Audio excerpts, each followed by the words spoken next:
पिछले कई सालों से देश के हालात बद से बदतर होते जा रहे हैं। क्या पहले सरकार नहीं थी, या फिर पहले देश में लोकतंत्र नहीं था, क्या पहले जो है मोनार्की का टाइम चल रहा था? ये तो भैया सालों पहले सिस्टम खत्म हो चुका है, फिर अब देश के हालात ऐसे क्यों हैं? राजनाथ सिंह और मोदी अपने भाषण में तो डेली 100-200 चीन और पाकिस्तान को सैनिक को मार रहे हैं, जैसे कि डेली जवान मार देते हैं सैनिक को, मगर रियल सैनिक क्या होता है वो नहीं जान रहे। डेली खाली भाषण लाइव देंगे कि आज हम टैंक खरीद लिए हैं और आज हम अथी कर लिए हैं, देश का सैन्य बल बढ़ा रहे हैं, मगर पीछे से युवाओं को चूतिया बना रहे हैं, अंधा बना के चश्मा देने का काम कर रहे हैं।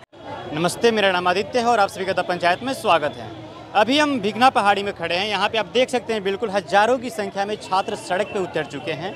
और इसमें ये भी बात है, जो छात्र अपने छोटे भाई के पक्ष में उतरे हुए हैं, उनको पुलिस पहचान करके मास्क उतरवा कर उनसे पूछ रही है, उनसे एज पूछ रही है, आप यहाँ पे क्या करने के लिए आए हैं।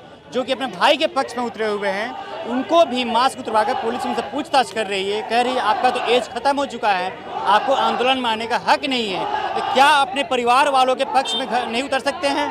क्या अपने बड़े भाई छोटे भाई के पक्ष में नहीं उतर सकते हैं?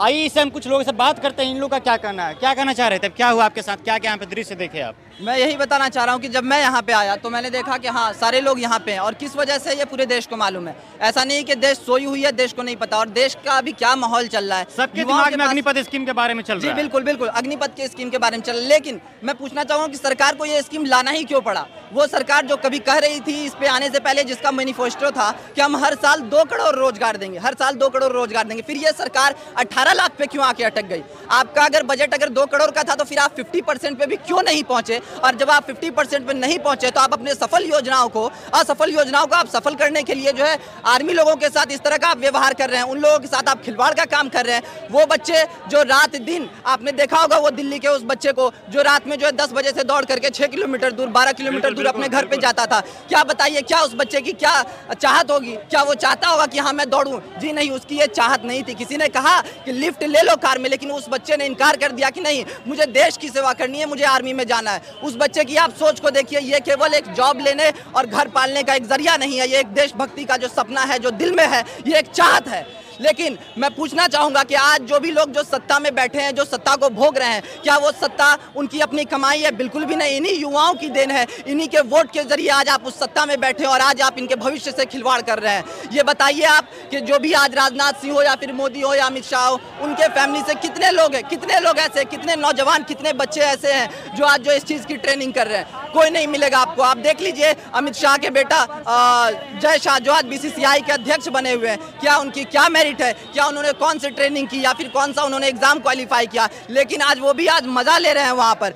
और ये बच्चे जो पिछले 3 साल 4 साल से रेगुलर दौड़ रहे हैं, पसीना बहा रहे हैं, कभी इन्होंने आज तक कुछ मांगा नहीं उस चीज़ के बदले। केवल बस इन्हें ये चाहिए कि हम आर्मी में अपना सिलेक्शन ले लें, देश की सेवा कर सके। आज इन बच्चों के साथ, इन हमारे भाइयों के साथ जो है खिलवाड़ किया जा रहा है। दूसरी बात, जब यहाँ आए प्रदर्शन करने के लिए, तो प्रदर्शनकारियों के साथ जब पुलिस वालों का ये व्यवहार रहा कि उनके साथ जो उनके बड़े हैं, जो अंकल चचा जो भी हैं उनके साथ में, उन लोगों से जो है उन लोगों का मास्क उतार के पूछा जा रहा है कि आप क्यों हैं यहाँ पे, क्यों है आप यहाँ पे, आपका एज खत्म हो गया, फिर आप क्यों हैं? क्या आप लोग इस भीड़ को जो उग्र करने का काम कर रहे हैं? आप बताइए कि क्या हमारे बड़े लोग हमारे साथ नहीं होंगे इस मुश्किल घड़ी में, जब इस देश का हर एक वासी इस देश के लिए है, और जब ये आर्मी जब इस देश के लिए अपने जान वतन को जब निछावर करने पे तैयार है? हर वो बच्चा जिसके दिल में एक चाहत है कि मैं इस देश की सेवा करूं और शहीद हो जाऊं इस देश पे, क्या उसके साथ ये देश खड़ा नहीं होगा? क्या वो बच्चे केवल जो सिर्फ आर्मी में जाना चाहते हैं वही आएंगे इस देश के लिए?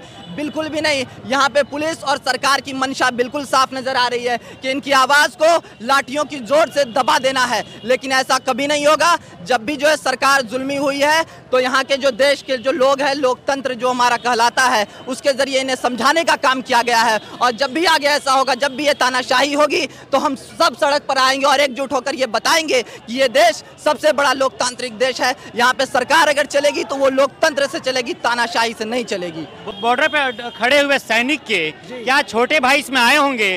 क्या उनके और भी बड़े भाई इसमें आ सकते हैं? तो क्या वो गलत है?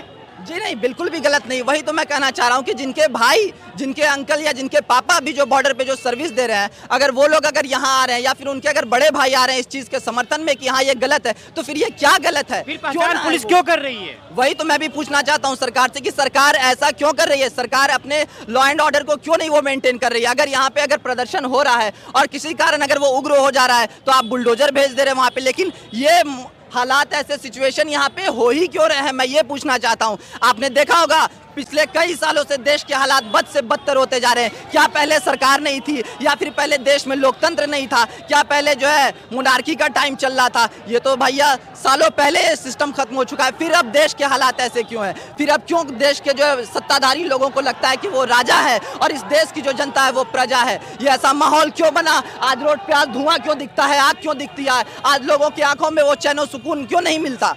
क्या वजह है? क्या कहना चाह रहे थे आप? हम बोलना चाह रहे थे कि सैनिक का महत्व राजनाथ सिंह का जाने। वो तो राजनाथ सिंह और मोदी अपने भाषण में तो डेली 100-200 चीन और पाकिस्तान को सैनिक को मार रहे हैं, जैसे कि डेली जवान मार देते हैं सैनिक को, मगर रियल सैनिक क्या होता है वो नहीं जान रहे। डेली खाली भाषण लाइव देंगे कि आज हम टैंक खरीद लिए हैं और आज हम अथी कर लिए हैं, देश का सैन्य बल बढ़ा रहे हैं, मगर पीछे से युवाओं को चूतिया बना रहे हैं, अंधा बना के चश्मा देने का काम कर रहे हैं राजनाथ सिंह और नरेंद्र मोदी। इन युवाओं का मनोबल कम नहीं हो रहा है? जो युवा 4 बजे से 3 बजे उठकर सड़कों पर दौड़ते हैं, 10 किलोमीटर 20 किलोमीटर प्रतिदिन दौड़ते हैं, वो युवा अब रोड पे निकल गए हैं, दौड़ना छोड़ दिए हैं, अब वो सर्विस में जाना नहीं चाहते हैं। 4 साल के लिए आखिर कौन जाएगा सर्विस में? ये युवा का मनोबल पूरा टूट गया है, एकदम 0 लेवल पर आ गया है, क्योंकि युवा का जनता, युवा का भारत का प्रत्येक नागरिक अगर कोई से पूछेगा क्या करते हो भाई, तो बोलेगा कि आर्मी में है, तो वो नागरिक का सेकंड क्वेश्चन होगा कि अरे 4 साल के लिए निगेटिव पॉइंट यहीं से आर्मी वाले को, निगेटिव पॉइंट यहीं से शुरू हो जाता है आर्मी वालों को। जब 4 साल बाद युवा सर्विस करके बाहर आएंगे तो क्या उनसे शादी कौन करेगा? उनसे शादी कौन लड़की करेगी? जो उसके बाद बेरोजगार हो जाएंगे, बेरोजगारों की संख्या बढ़ जाएगी, तो देश में बेरोजगारी बढ़ जाएगी। जाहिर सी बात है देश में बेरोजगारी बढ़ेगी, ऊपर से दहेज प्रथा बढ़ेगा। एक अगर कोई फौजी अगर बॉर्डर पे रहता है, अगर किसी फौजी का एक बहन है तो उसको शादी करने में 20-25 लाख रुपया खर्चा हो जाता है। तो फौजी कैसे कर पाएगा शादी? वो तो वही तो सरकार को हम बताना चाहते हैं, बोल रहे हैं कि 25 लाख रुपया देते हैं, तो फिर कैसे कर पाएगा सर शादी अपनी बहन का? ऐसे ही कानून कर देगा, बहन तो बहन है ना। क्या कहना चाह रहे थे?